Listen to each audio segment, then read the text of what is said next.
With the U18 World Juniors officially done, Bob McKenzie has released his new top 15 draft rankings, which gives us a great idea of what the draft might look like this year. There are a lot of risers in this top 15 and a lot of good new information on the top prospects in this draft. With Bob McKenzie's last ranking coming in January, there is a lot that has changed. But today we're going to be going through the complete top 15 to see how McKenzie and the scouts that McKenzie pulled are looking at this 2024 draft, seeing which players could rise, could go inside the top 15, the top 10, and the top 5. So make sure you watch till the end for all the rankings talk, and hit that subscribe button if you're new for more hockey prospect content just like this as we lead up to the draft this summer. Now, before we get into the Bob McKenzie rankings, I first want to share with you guys my sleeper fantasy picks for today. 4 different ones, I guess, for the next couple of days, really. I first think that Florida is going to have a great game 1 versus Boston. So first, I got Sam Reinhart, more than a 0.15 goals. I got Brandon Montour, more than 2.5 shots on goal. And then I got Sergei Bobrovsky, less than 2.5 goals against. Again, I think a lot of Panthers are going to have a great game. Bobrovsky's going to continue to do well, and I think he's going to have a great second round.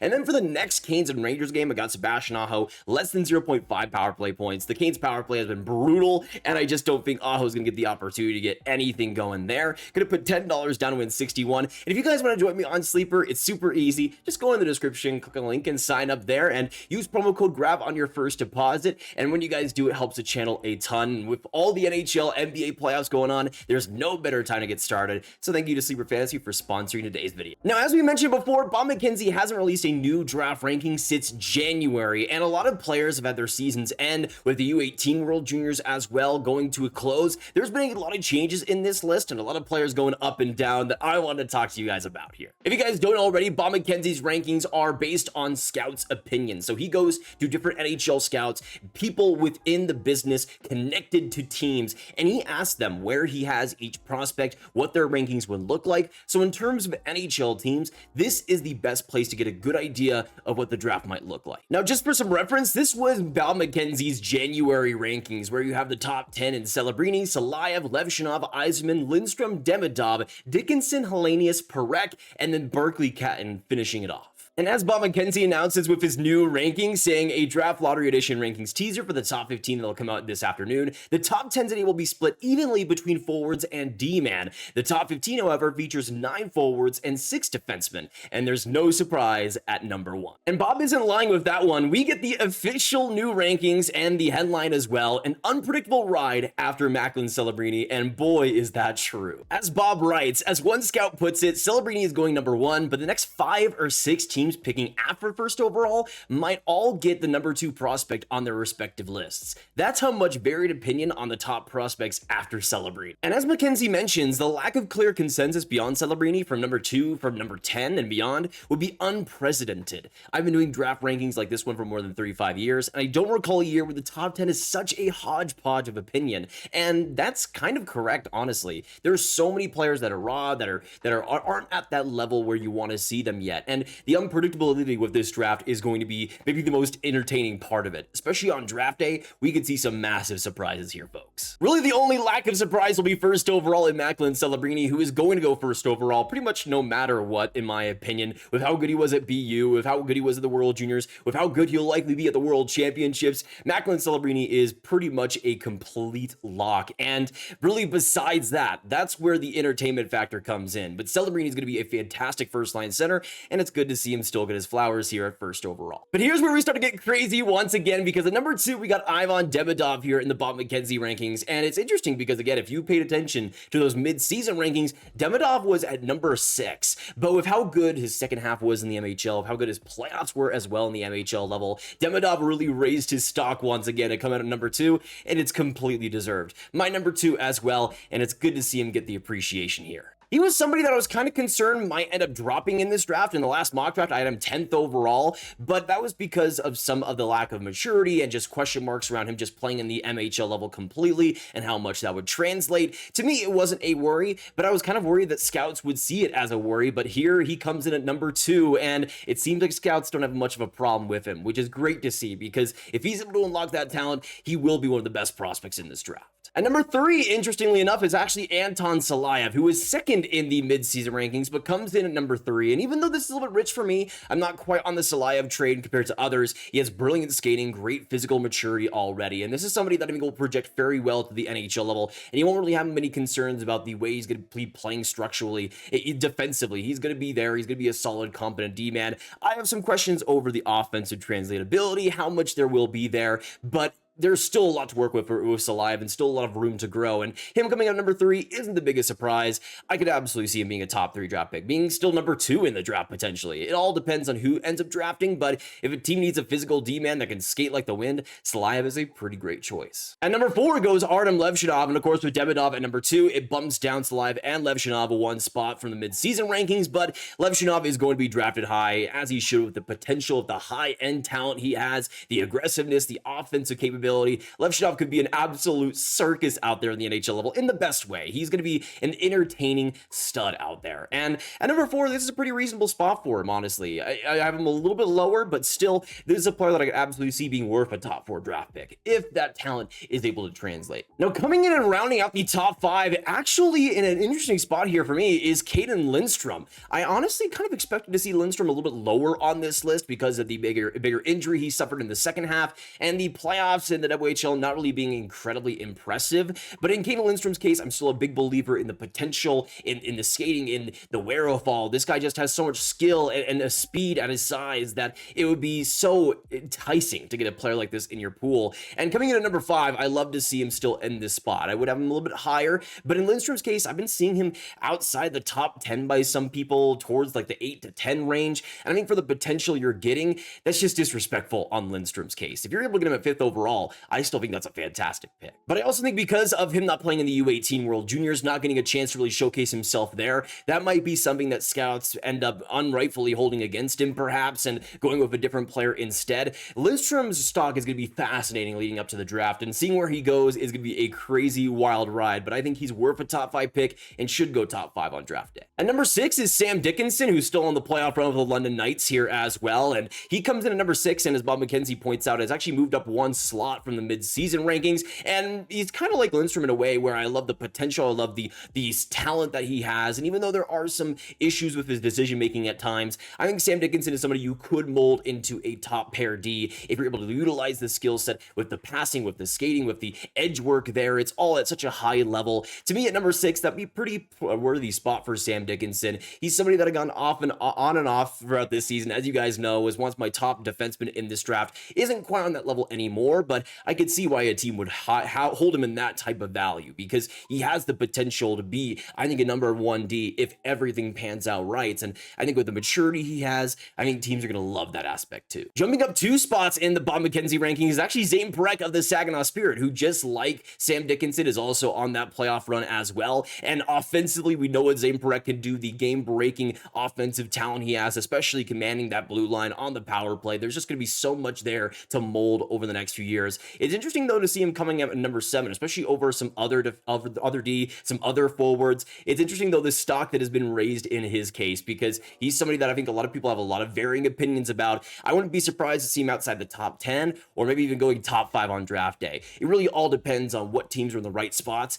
but in Parekh's case, he's going to be a really interesting offensive D that a lot of teams would love to have. At number 8, here comes my boy Inzi Buum of the Denver Pioneers, and it's interesting because he moves up 5 spots from the mid-season rankings by Bob McKenzie, and rightfully so. Even though I don't think he is as high as I would personally have him, this is still pretty respectable, and him going around the 8 range to me would be a pretty fantastic pick. With the mobility, the offensive brain, the way he's able to move along the blue line, just absolutely shed defenders away from him. He is just going to be such a tantalizing offensive D, somebody that I love the consistency in his game. And even though there will be a lot of work to be put in with his build, with the muscle on him, I think this is somebody that once he's able to get that, he will be a great producer, and somebody, especially on the power play, that'll bring a lot of value. Love to see him this high at 8, and hopefully he'll be even higher on draft day. At number 9 is Konsta Helenius, and just like Cayden Lindstrom, I was fascinated to see where he'd end up, especially after the U18 World Juniors, where I thought he was solid. He was okay, had some pretty great moments, wasn't dominant though, like I think a lot of scouts were expecting.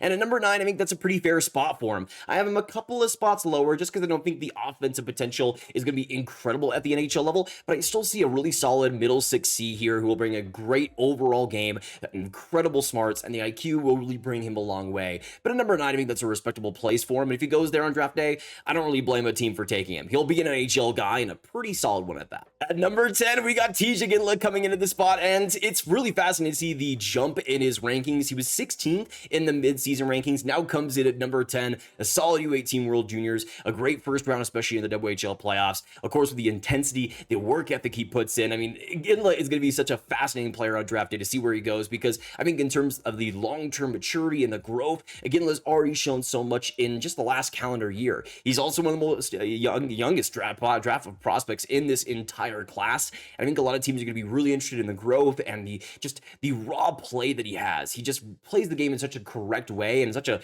playoff experienced way already. And I think teams are going to really be desperate for that in this year's draft. Now coming in at number 11, and if you guys saw in the midseason ranking, Berkly kind of was down at number 10, and he drops another spot here at number 11 with Iginla coming up ahead of him. And it's not really all that surprising considering Catton's okay WHL playoffs. He was solid, had some good moments down the stretch, but wasn't able to fully capture that in the playoffs, even though he was carrying the Chiefs in a big way. To me, I'm not quite as low on Catton as this suggests, but again, I think with the size and with also the lack of really a lot of defensive responsibility and the ability to really get past defenders with his speed, I think that acceleration is a problem for scouts, especially as a smaller center, and I think that is a reason why he's dropped quite a bit. Though at number 11, I think if you get him at that spot, you're laughing. The potential in Catton is still worth a flyer, especially at number 11. At number 12 comes Carter Yakimchuk, and he was somebody I was fascinated to see who would end up on this list because I've seen him in top 5s, even top 3s recently, which to me is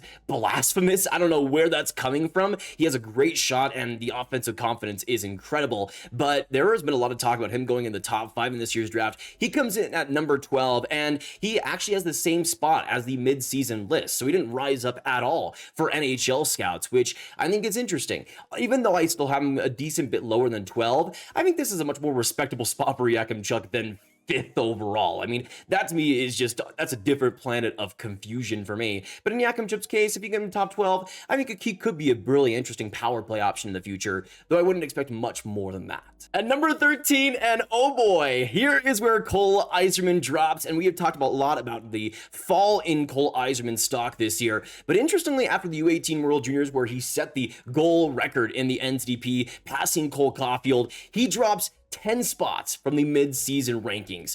He comes in at number 13 after being 4th overall in January, and it's fascinating. As Bob McKenzie says, the development program forward has seen his stock plummet throughout the season. He dropped 10 spots, but he's still viewed as perhaps the best pure shooter scorer in this draft, which I think is fair. I mean, this is where the range of where I would have Cole Eiserman, even though I'm a little bit maybe better on him than at 13th overall. I think Eiserman is somebody that there's a lot of red flags for, but also just the talent, the game-breaking shooting ability. That's still something you can bet on, but I think 13 is very fair. With the red flags he has, I can't really debate that. At number 14 is Beckett Seneca, who has been a huge riser, at least for a lot of people, including me as well in the second half, has had a fantastic OHL playoffs for the Oshawa Generals. He's somebody that had a big growth spurt at the start of this year and really showed it at the start of the season, being a little bit clunky, but has gotten better and better and more impactful every single game. He comes in at number 14 and has actually been somebody linked to the Montreal Canadiens with their first rounder, all the way up at like 5th or 6th overall. And I could see the reasoning for that,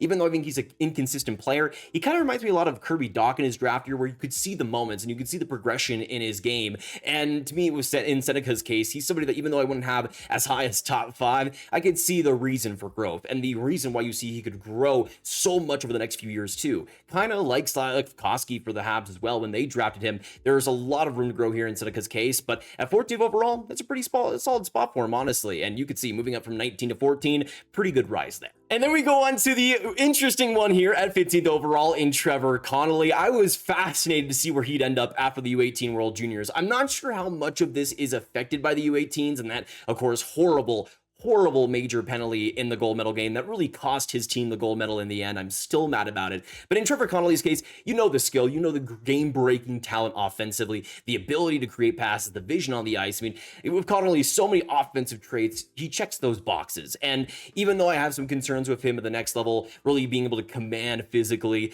being more of a perimeter player, the offensive talent is there. And at 15th overall, around that range, especially for around that lottery team or outside of that lottery team range, I think Connolly could be a really interesting pick and somebody you could build on offensively to get even better. Now, after the top 15, we've also gotten some pretty interesting notes on guys inside the top 15 and how scouts are viewing them, with Bob McKenzie saying Demidov, for example, had 9 scouts place him firmly amongst the top 5 in the draft. Silayev, Levshunov, and Lindstrom each had 8 votes inside the top 5. 5 scouts had Demidov as the top 2 prospect behind Celebrini, but 5 others, 3 for Levshunov and 2 for Silayev, saw it differently. On top of that, 6 prospects got votes for number 3. Silayev got 3, Demidov and Lindstrom got 2 each, and 1 apiece for Levshunov, Perek, and Helenius as well. And there were 8 prospects who got votes in the number 4 slot, 2 for Silayev and Lindstrom, and 1 apiece for Demidov, Levshunov, Perek, Dickinson, Buem, and Carter Yakimchuk. I want to know which scout has Carter Yakimchuk 4th overall. You better show yourself, man. And then as well, we were talking about Becca Seneca potentially at the Habs pick at number 5. He says 7 prospects garnered number 5 votes, with Levshunov getting 3, Lindstrom getting 2, and 1 apiece for Demidov, Dickinson, Seneca, and Carter Yakimchuk. On Carter Yakimchuk's case, he says, for example, he's the consensus number 12, but had 2 top 5 votes. Eiserman slots at number 13, but 3 scouts had him firmly in their top 10.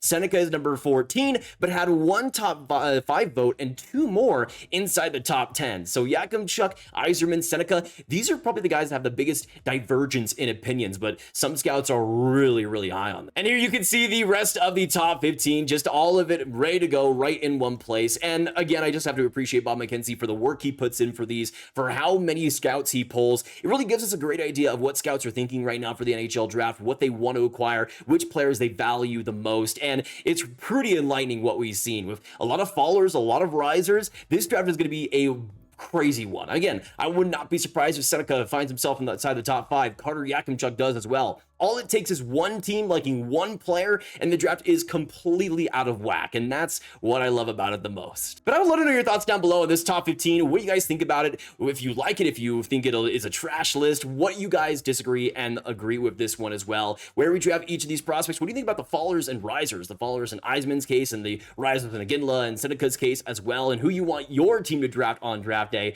I would love to know all your thoughts down below. Of course, make sure you hit that like button, hit that subscribe button, hit that notification bell if you haven't already, and share the video with all the hockey fans you guys know online. Get the draft content out to them, and of course, click on this card for all my hockey prospects talk right in one playlist. My name is Nathan, and thank you so much for watching today's breakdown, and I will see you in the next one. Goodbye.